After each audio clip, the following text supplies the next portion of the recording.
Find this campaign right from the beginning, and you've seen where we've come from and where we are right now. It's called America First.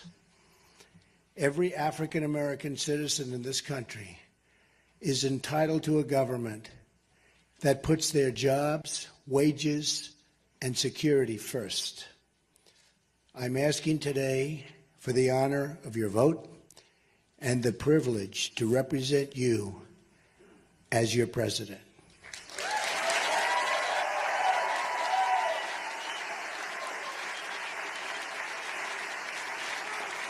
And I will not let you down. You watch.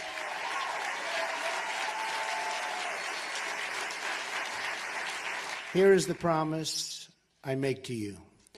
Whether you vote for me or not, I will be your greatest champion. We live in a very divided country, but I will be your greatest champion.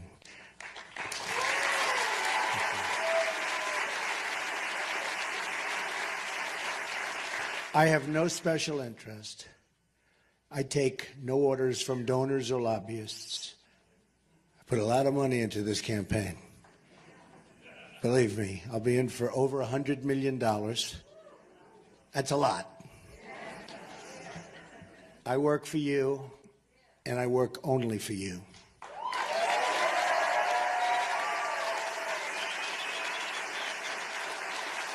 Our campaign is about change, optimism, and the future. I'm asking people to break from the bitter failures of the past and to imagine the amazing possibilities for our future and our future together. Our opponent represents the rigged system and the failed thinking of yesterday. Hillary Clinton's campaign offers only the depressing pessimism that says this is as good as it gets and it's never going to get better. She's been doing this for 30 years, and for 30 years it's only gotten worse. American politics is caught in a time loop. We keep electing the same people over and over and over.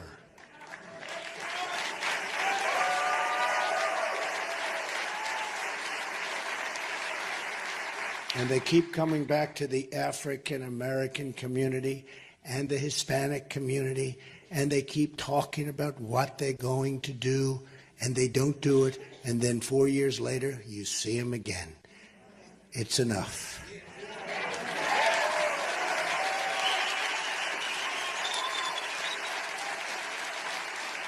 They keep making the same mistakes, and they keep offering the same old, lame excuses when nothing happens. You know that.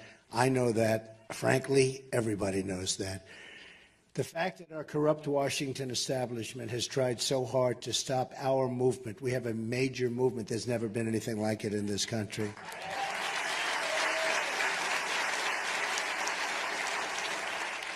And this is so important to me, what I'm saying today. I wanted a small group of very, very powerful, influential people from the African-American community, and that's what I wanted to do.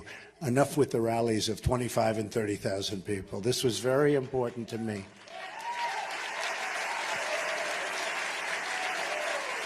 And I just met with some of the finest people I've ever met backstage. We had a great meeting, and I just want to thank those people right now. They are phenomenal people, so I want to say thank you very much. But it's just more proof that we represent the kind of change that arrives only once in a lifetime. This is a movement. It's once in a lifetime. Never going to happen again. Never going to have another opportunity. Every day I'm out on the trail proposing fresh solutions and new thinking. And every day the same people getting rich off our broken system tell us that we can't change and that we can't try anything new because it's not good for them. I have a message for all of the doubters in Washington. America's future belongs to the dreamers, not the cynics and not the critics.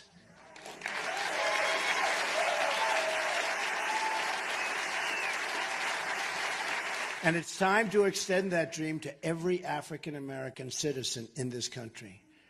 African-American citizens have sacrificed so much for our nation. They've fought and died in every war since the Revolution, and from the pews and the picket lines, they've lifted up the conscience of our country in the long march for civil rights. Yet too many, thank you. Yet too many African Americans have been left behind. Massive numbers have been left behind. 45% of African American children under the age of 6 live in poverty. 58% of African American youth are not currently employed. African Americans comprise roughly 13% of the population, yet make up 60% of murder victims under the age of 22.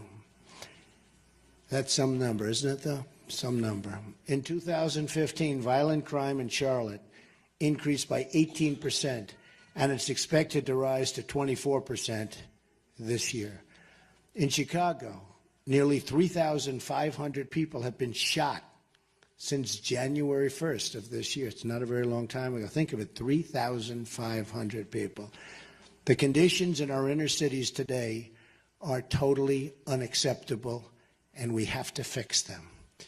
The Democrats have run.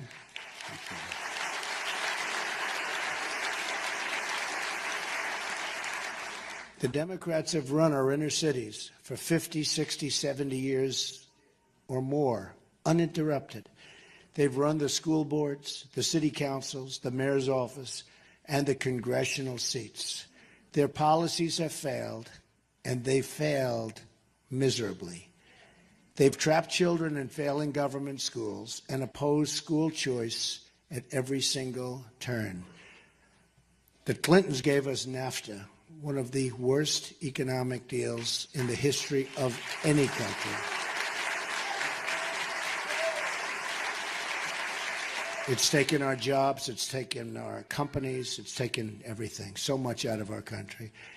And China's entry into the World Trade Organization, two deals that truly deindustrialized America, uprooted our industry and stripped bare towns like Detroit and Baltimore and the inner cities of North Carolina, where we are really focusing. And by the way, you see the new polls coming out where we're really doing well, which is okay. Doing well. Thank you. We're going to win North Carolina, I'll tell you. We're going to win Florida. Actually, we're going to win Florida, too. We're going to win Ohio, and we're going to win Iowa.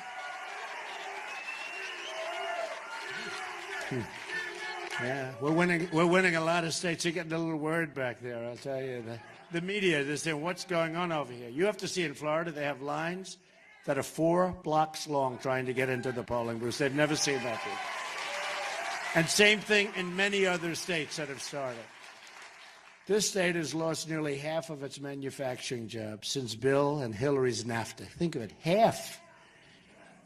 Decimating, by the way, and they have been decimating the African-American community and the African-American middle class, decimated. These jobs went to Mexico and other places. Politicians. Democratic policies have also given rise to crippling crime and total violence. Then there's the issue of taxation and regulation. Massive taxes, massive regulation of small business, and radical restrictions on American energy have driven jobs and opportunities out of our inner cities and in many cases out of our country. Hillary wants to raise taxes very, very substantially on everybody and on business, and especially on small business as high as 45%, which will only drive more jobs out of your community, out of our country, and into other countries.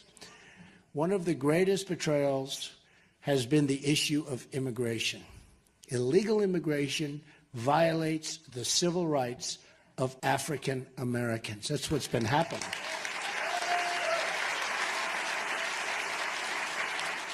No group has been more economically harmed by decades of illegal immigration than low-income African-American workers.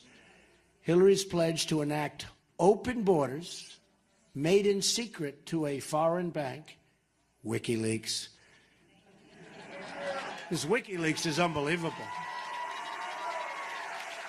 What we've learned about her and her people, what they've said about her behind her back, but now it's not behind her back. She's got bad instincts. According to John Podesta, Hillary Clinton has bad instincts. I wouldn't want my people saying those things. I wonder what they're saying. Is there some way we can check it out? No, they say terrible, terrible things about her. So, I mean, if they say that and they work with her all the time, why would we want her to be president?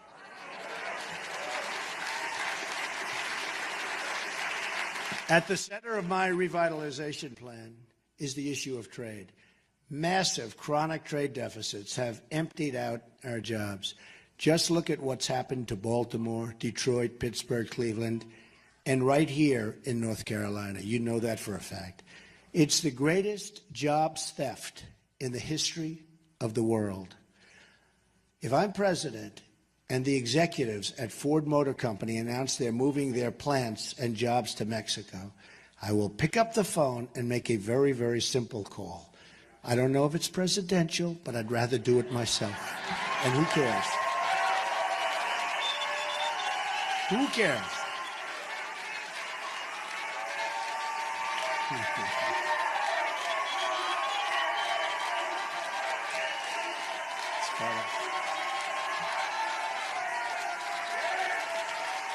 Very funny. Thank you. It's very funny. Very nice. He's screaming, make that call, make that call. Takes me 5 minutes. I'd rather do it myself. It'll get done properly. I will tell those executives that if they move their factories to Mexico, I will put a 35% tax on their product, which in this case is small cars. You know, they're moving their small car plants out of mostly Michigan, moving to Mexico. I mean, it's terrible. They're going to make their small cars. That's a big thing. It might be a small car, but it's a lot of business. Before they ship it back to the United States, so they're going to pay a tax, 35%. You tell them, and you know what? They're going to stay. They're going to stay. They're not leaving. They're not leaving. But nobody ever says that. And the politicians don't say that because they're getting campaign contributions from these people and their special interests.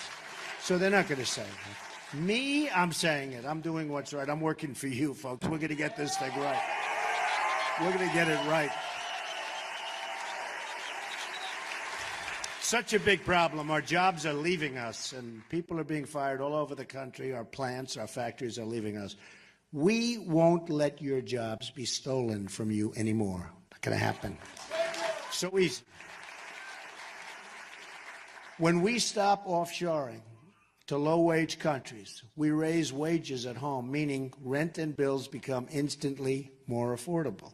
At the same time, my plan to lower the business tax from 35% to 15% will bring thousands of new companies onto our shores.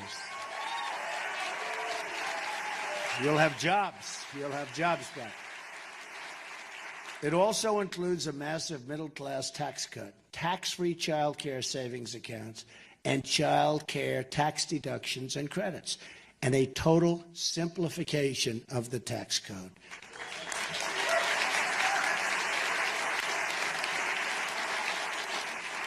I will also propose tax holidays for inner-city investment, a new tax incentive to get foreign companies to relocate in blighted American neighborhoods, and they will do that. It will be worthwhile. It's called incentive. They will do it. I will further empower cities and states to seek a federal disaster designation for blighted communities in order to initiate the rebuilding of vital infrastructure, the demolition of abandoned properties, and the increased presence of law enforcement so we have safety in our community. We need that. We need that. The safety is so bad. Some of our inner cities are more dangerous than some of the war zones that we're reading about and seeing about every night. We have to stop that. I will also pursue financial reforms to make it easier for young African Americans to get credit to pursue their dreams in business and create jobs in their communities. It's going to be beautiful. Such talent. There's such a potential talent out there. It's so incredible, and it's totally being wasted by politicians that maybe don't want to see it happen. Dodd-Frank has been a disaster, making it harder for small businesses to get the credit they need. You folks know that. The policies of the Clintons brought us the financial recession through lifting Glass-Steagall, pushing subprime lending, and blocking reforms to Fannie and Freddie. Two friendly names, but they're not so friendly. It's time for a 21st century Glass-Steagall, and as part of that, a priority on helping African American businesses get the credit they need. We will also encourage small business creation by allowing social welfare workers to convert poverty assistance into repayable but forgivable microloans. Very simple, but something so good. Then there's the issue of public safety.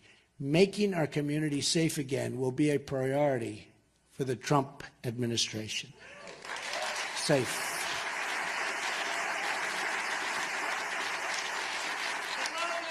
Thank you. I love you too. No, I mean, so many people. I mean, you walk to the store to buy a loaf of bread, maybe with your child, and you get shot. Or your child gets shot.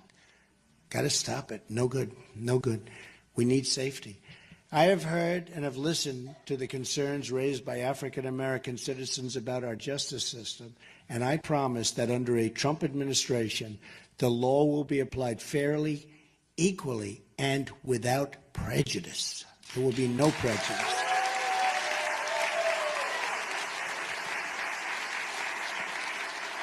There will be only one set of rules, not a two-tiered system of justice like we have right now. You just see that with Hillary Clinton.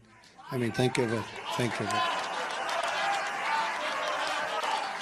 Think of it. She deletes 33,000 emails after getting a subpoena from the United States Congress, and she has no trouble. And in your community, you know what you're going through. Can you imagine if you did that? Can you imagine if I did that? I'd think they'd reinstitute the electric chair.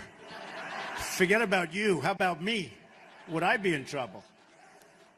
It is so unfair. It is so unfair that she's even allowed to run for the office of president.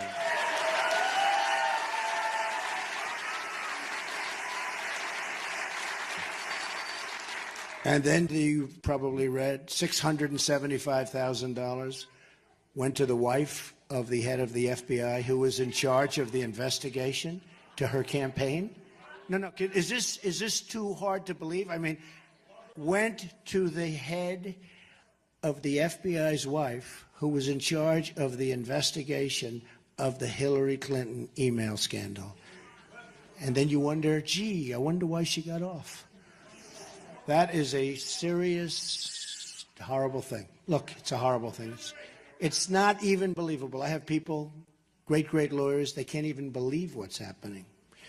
The best evidence of unequal justice is that Hillary Clinton could violate so many laws, bleach and delete her 33,000 emails, and especially after the subpoena from Congress, lie to Congress, lie to the FBI, put her national security at grave risk. I mean, our national security was put at unbelievable risk with what she was doing, and not even face so much as a minor fine. Now think of it. A major general, a man 4-star general, that's about the top. General James Cartwright lied one time to the FBI, and he probably did it. He did it, in my opinion, for national security reasons. And he may go to jail for a 5-year sentence. Think of it. 5 years. He may go to jail for 5 years.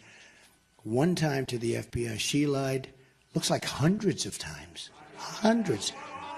How about you couldn't remember 39 times? Well, each one of those 39 was a lie, right?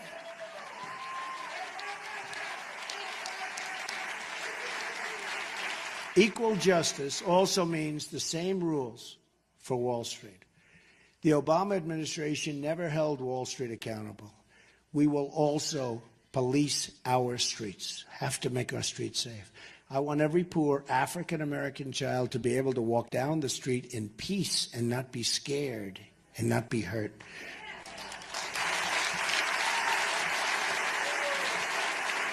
The problem is not the presence of police, but the absence of police. We need really a great group of people to keep you safe, to keep us all safe, to keep us all safe. You know, the murder rate in the United States, I don't know if you know this, because the press never talks about it, is the highest it's been, think of this, in 45 years. Nobody knows that. The murder rate, highest it's been in 45 years. I will invest in training and funding both local and federal law enforcement operations to remove the gang members, drug dealers, and criminal cartels from our neighborhoods.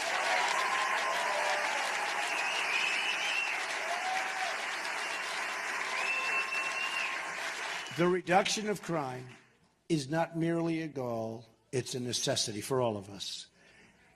We will get it done. The war on police urged on by my rival is really reckless. What's happening is reckless and dangerous and puts African-American lives at risk.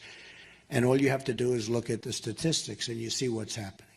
We must work with our police, not against them. We're going to work together. And we're going to have an amazing relationship because, you know, everybody wants the same thing. We all really want the same thing. Our immigration, that is my policy on immigration, is so simple.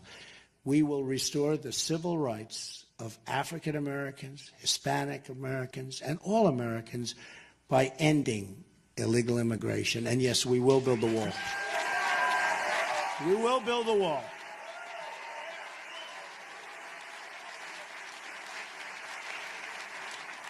And we're going to stop the inflow, the massive inflow of drugs, which is coming into your community more than any community, but coming into your community and poisoning our youth and poisoning many other people, but poisoning our youth.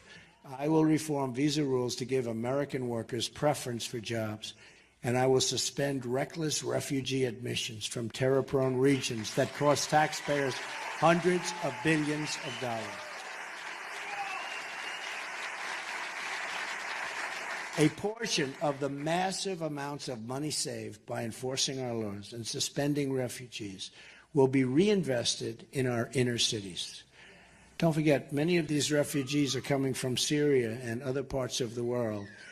We don't know where they're from, who they are, what their thought process is, and they're being let in by the thousands and thousands and thousands. And Hillary Clinton wants to allow a 550% increase over what President Obama is allowing.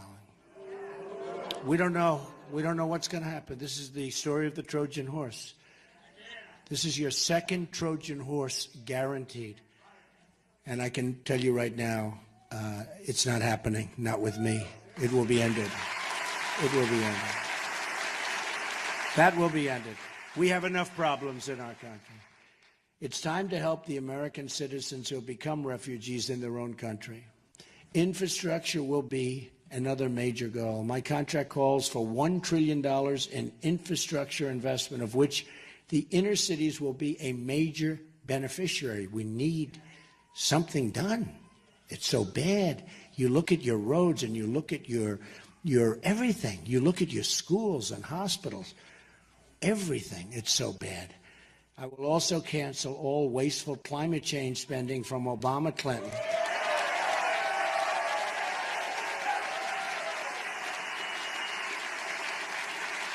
We're giving billions and billions of dollars away. We have no idea for what, and others aren't doing so much. Believe me, they are laughing. I'll tell you, that's what they're doing. They're laughing at us, including all global warming payments to the United Nations. Billions of dollars.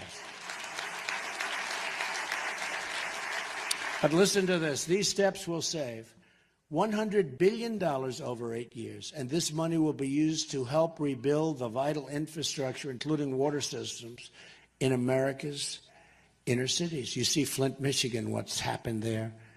But it's horrible. I was there, and it is unbelievable, horrible, incompetent politicians doing the wrong thing. School choice is at the center of my plan. Such a great thing.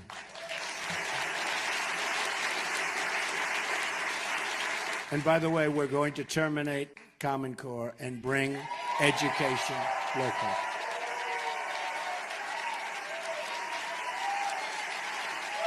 So important. Look, it's not working the way it is now. I don't know why anybody would even fight it. Well, we know who's fighting it. You know that. My proposal redirects education spending to allow every disadvantaged child in America to attend the public, private, charter, magnet, religious, or home school of their choice.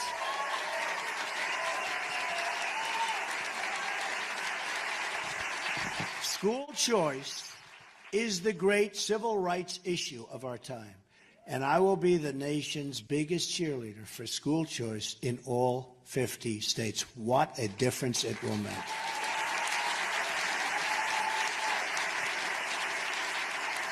I will also be establishing a commission which will include some of the tremendous people I met backstage today. Raise your hands. I mean, you people were thank you.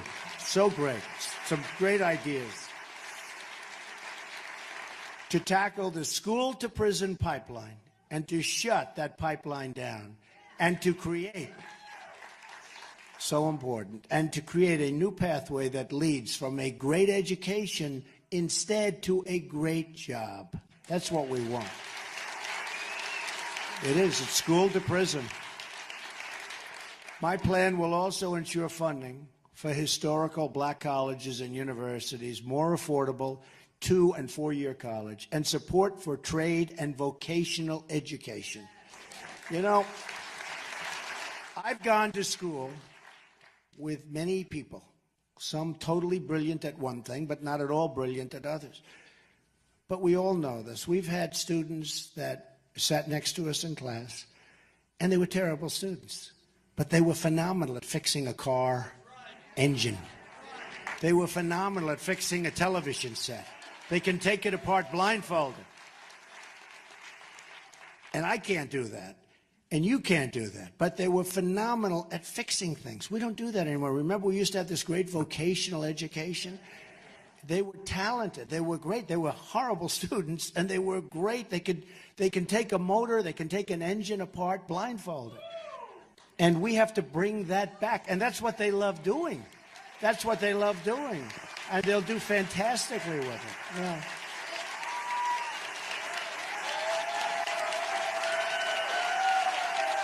Don't you think, right? So true. So we're going to get that going again. Finally today, my agenda includes the protection of religious liberty.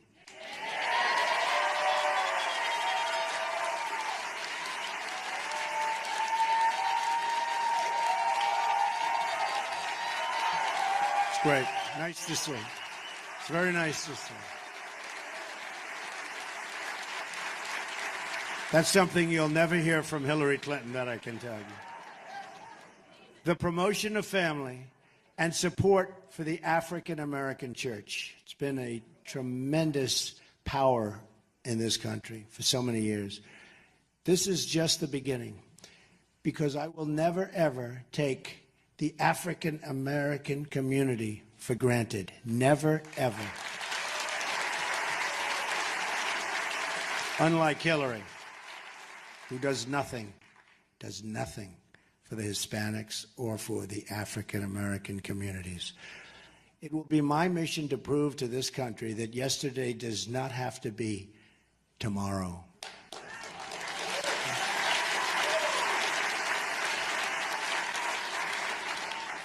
The vicious cycle of poverty can be broken, and great new things can happen for all of our people.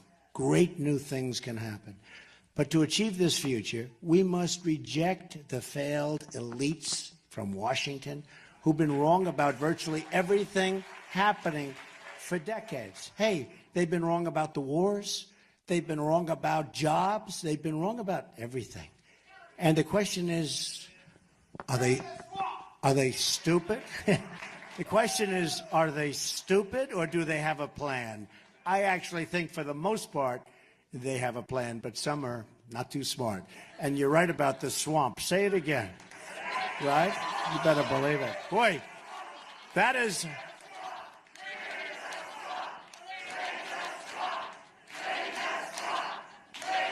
That is a... You know, I said that about a week ago. And I didn't like it that much. Didn't sound that great. And the whole world picked it up. So it shows you what I know. It's crazy. Drain the swamp. We're going to drain the swamp of Washington. We're going to have fun doing it. We're all doing it together. It is funny.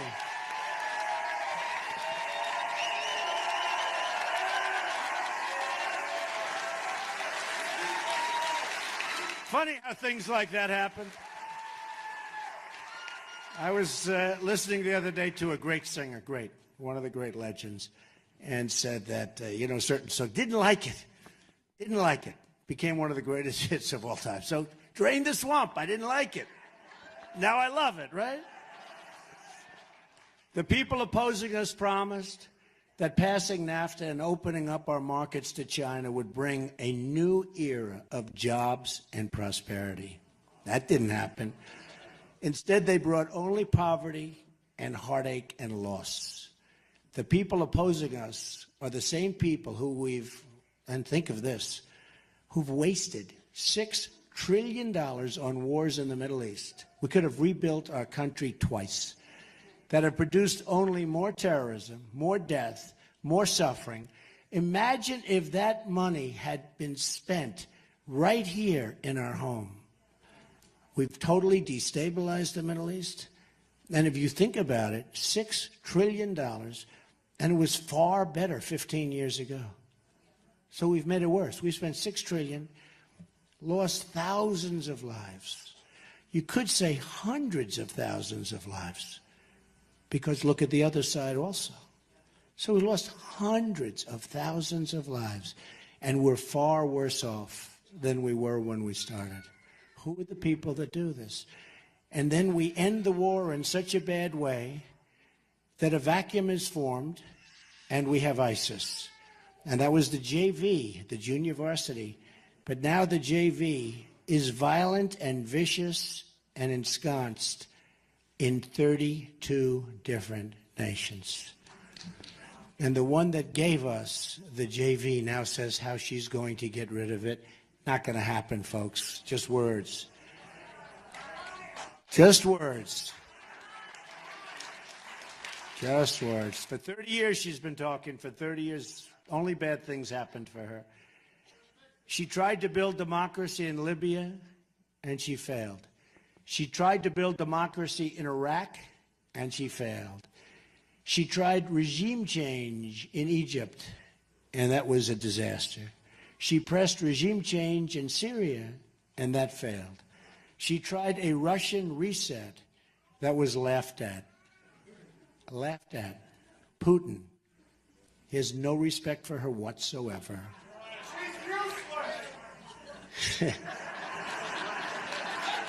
See, I'm not allowed to say it, but I'll accept it.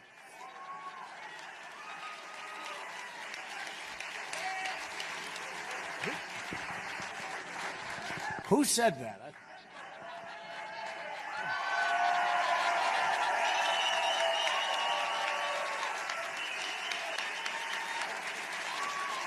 A Star is Born. Now, if I said that, I'd be in big trouble. She tried an Asia pivot, and that failed. Now Hillary Clinton wants to confront nuclear-armed Russia with a shooting war in Syria that could very well lead us into World War III. For what? She doesn't get it. She doesn't understand. Remember, her top person says she has bad instincts. She's got bad instincts. And by the way, we want to be so strong. We want to make our military so strong. We want to take care of our vets better than they've ever been taken care of.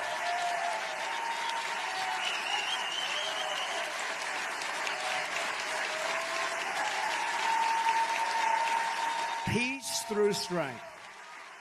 Peace through strength. We have no choice. These are very vicious times. This is not a time to have a depleted military.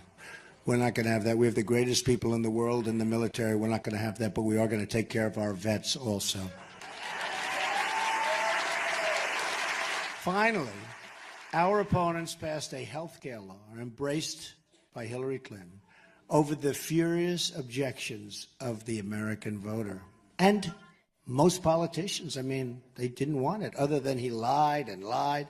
You can have your plan, you can have your doctor, 28 different times, and enough Democrats went over to that side, they made a mistake. Obamacare is now destroying our health care system.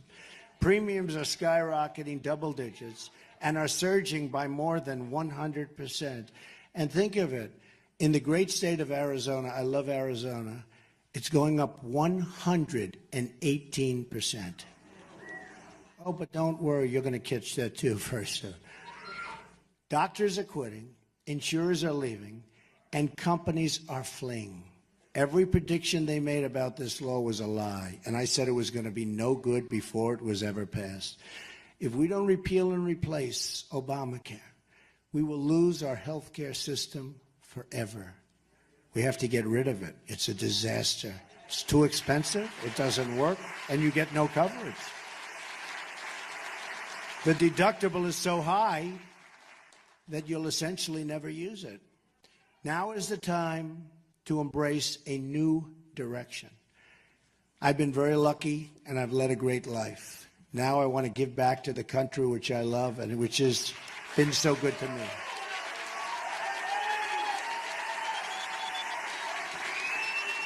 I just left a hotel, beautiful, beautiful building. It was the old post office on Pennsylvania Avenue in Washington, D.C., and it's mine. And it was just built. It's right between the Capitol building and the White House. So this way I figure I'll get to Washington one way or the other, right? Pennsylvania Avenue, yeah. But I'm very proud of it, and I'm very proud of my children because we delivered it under budget and ahead of schedule, creating thousands of jobs, including construction. It will be one of the finest hotels anywhere in the world and a great symbol for our country for many years to come. I took 2 hours to fly into Washington to cut the ribbon with my children and then jump on the plane to be here with you. Just did it.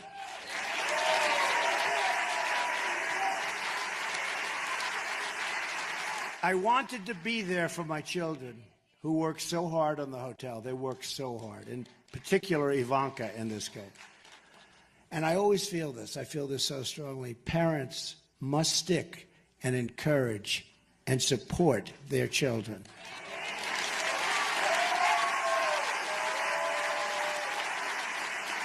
Would have been very bad. They work 24 hours a day, always working, and then you say, I'm not going. It takes the heart out of them, right? Don't you think? I mean, they did a great job in the hotel, and I told them so. And Hillary said, Donald Trump took time off the campaign. Can you believe it? Here's a woman who goes home and she goes to sleep all the time. Think of it. She's got no energy whatsoever.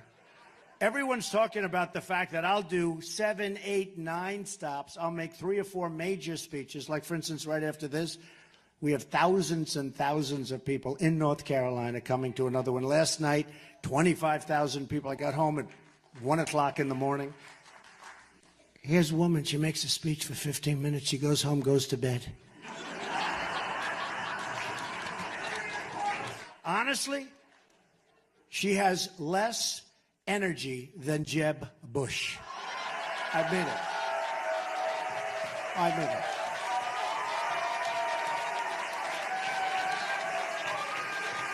And the reason I bring him up, he didn't sign the pledge, so he's open game. So he signed the pledge, right? But he didn't honor it. How do you live with yourself, you know? He signs a pledge, and he doesn't live. So we figure. But how do you like that? And then she has a speech today. She criticized me for going to the opening of this building, which was in and out. It's not the way life works. But I was also there for another reason. The workers. They did a magnificent job. They were there. And without them, it could never have been built so quickly or so beautifully. The rebuilding we did at the old post office is the rebuilding I want to do for our country. We're going to rebuild our country.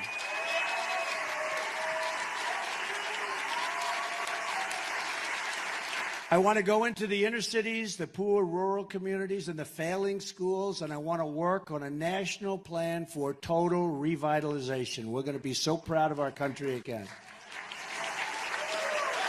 I'm tired of the excuses from our lame politicians. I'm tired of being told that it can't be done. I'm tired of people asking Americans to defer their dreams for another day, but they really mean for many decades. Enough waiting. The time is now. There is nothing we cannot accomplish. There is no task or project too great. There is no dream outside of our reach. Everywhere I go in this country, all I see is untapped potential waiting to be set free. And maybe the greatest of that potential is in the African American communities. There's so much potential.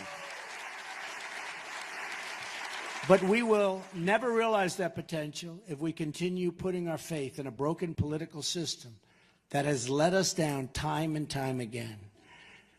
We have to choose the more optimistic path. We have to choose to believe not in our politicians, not in these people that got us there, but to believe in ourselves and the future of our country. If we do that, anything is possible. So I'm asking America to join me in dreaming big and bold things for our future. Let's close the history books on the failures in Washington, and let's open a new chapter of success and prosperity for everyone, especially now, especially for our African American communities.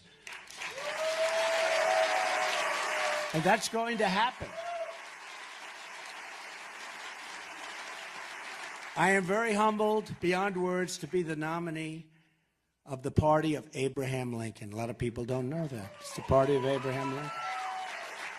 And it is my highest and greatest hope that the Republican Party can be the home in the future and forevermore for African Americans and the African American vote, because I will produce and I will find this campaign right from the beginning. And you've seen where we've come from and where we are right now. It's called America First. Every African American citizen in this country is entitled to a government that puts their jobs, wages, and security first. I'm asking today for the honor of your vote and the privilege to represent you as your president.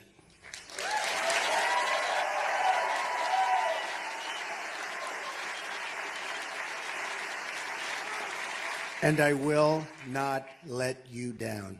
You watch.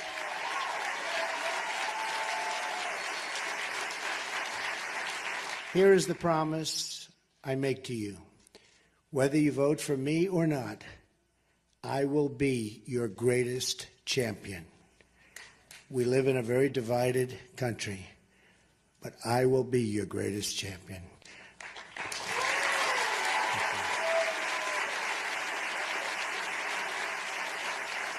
I have no special interest. I take no orders from donors or lobbyists. I put a lot of money into this campaign. Believe me, I'll be in for over $100 million. That's a lot. I work for you, and I work only for you.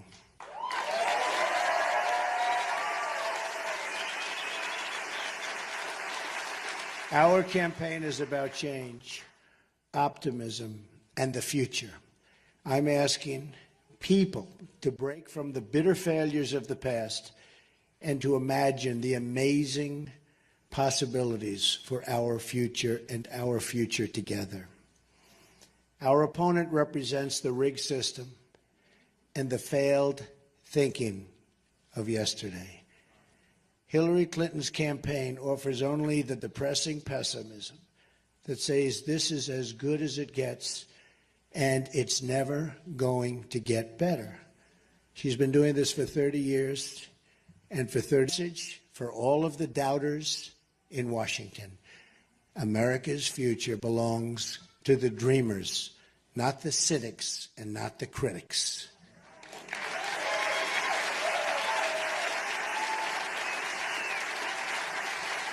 And it's time to extend that dream to every African-American citizen in this country. African-American citizens have sacrificed so much for our nation. They've fought and died in every war since the Revolution, and from the pews and the picket lines, they've lifted up the conscience of our country in the long march for civil rights. Yet too many, thank you. Yet too many African Americans have been left behind. Massive numbers have been left behind. 45% of African American children under the age of 6 live in poverty. 58% of African American youth are not currently employed. African Americans comprise roughly 13% of the population. For years, it's only gotten worse. American politics is caught in a time loop. We keep electing the same people over and over and over.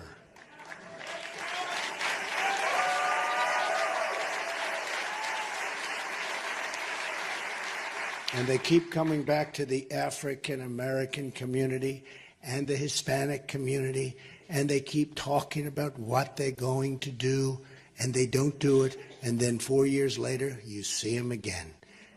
It's enough.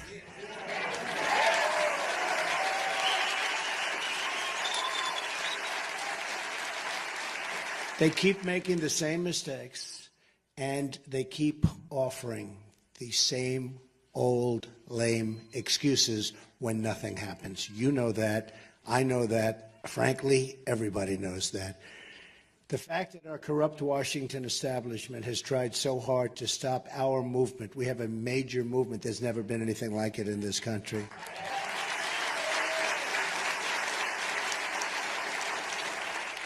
And this is so important to me, what I'm saying today. I wanted a small group of very, very powerful, influential people from the African American community, and that's what I wanted to do.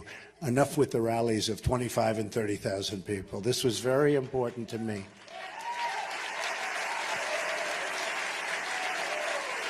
And I just met with some of the finest people I've ever met backstage. We had a great meeting, and I just want to thank those people right now. They are phenomenal people, so I want to say thank you very much.